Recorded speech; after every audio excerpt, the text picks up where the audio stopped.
Welcome to the feast of the Solemnity of our Lord Jesus Christ, King of the universe.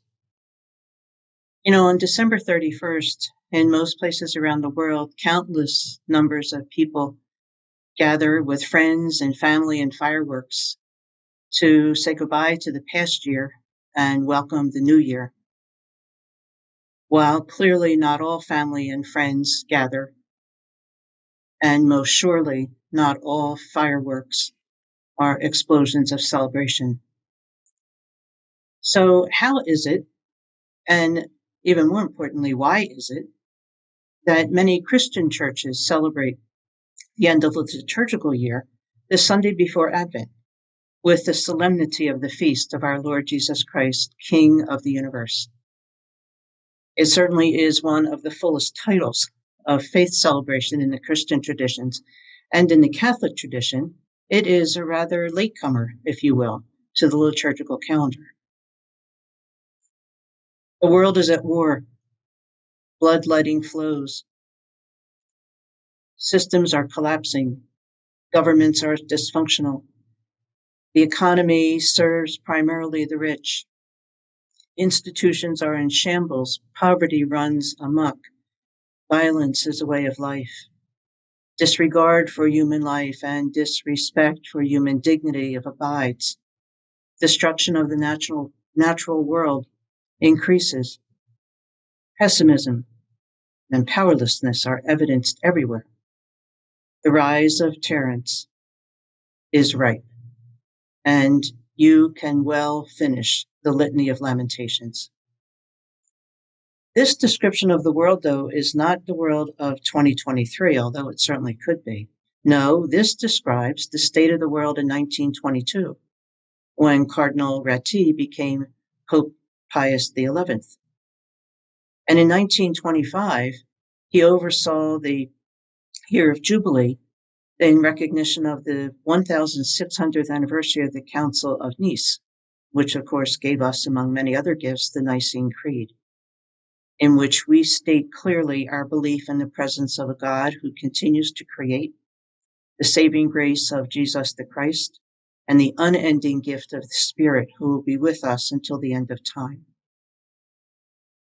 We celebrate also in that statement of belief that Jesus the Christ was the first fruit of the creation, indicating that we too will follow in that same journey of the Paschal mystery.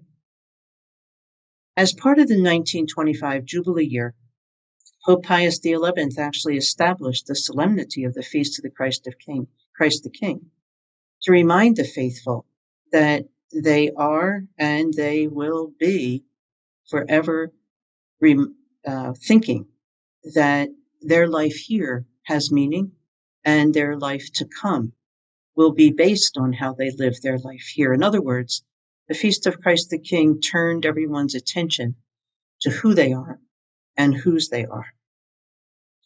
Fast forward a little bit to 1969, and Pope Paul VI, as he looked at the realities of the world in the late 60s into the early 70s, moved this feast to the last Sunday in the liturgical year and raised it to the solemnity of the feast of our Lord Jesus Christ, King of the universe, King of all.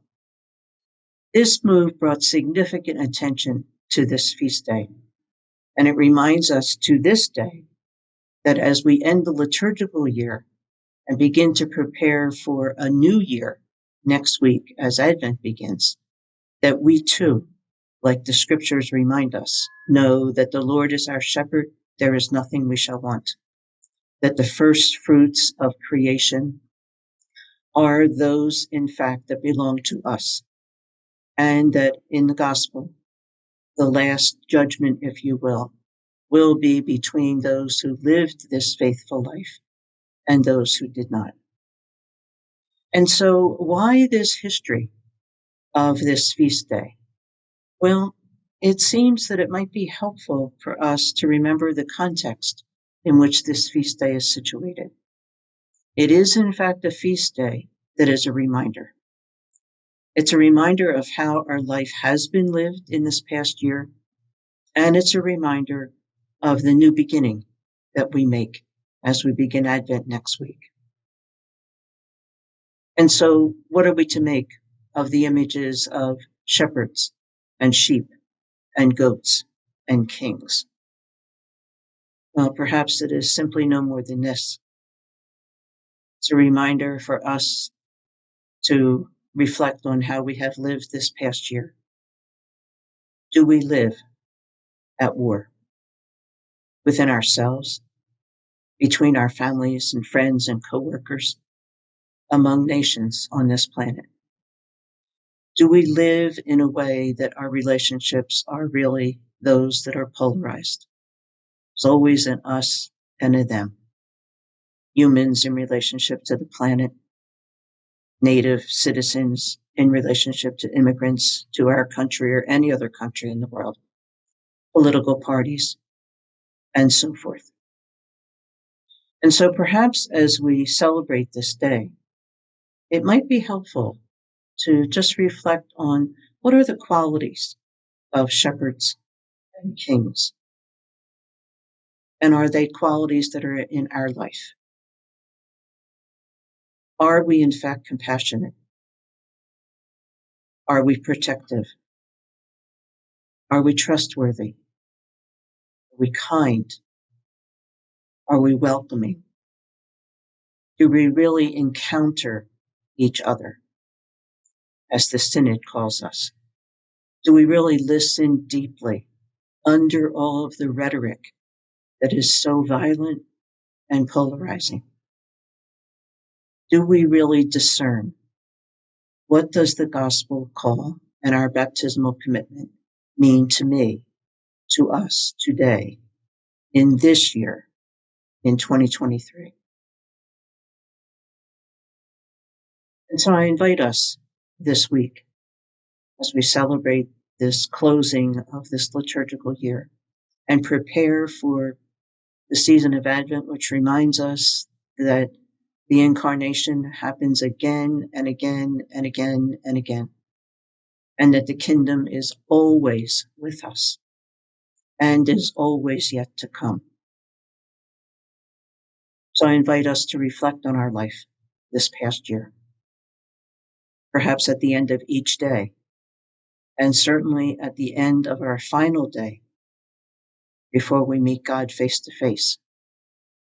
Don't we all want to hear the words in Matthew's gospel today? Come, come and enter the place that I have prepared for you. For whatever you did to the least of my brothers and sisters, you did to me.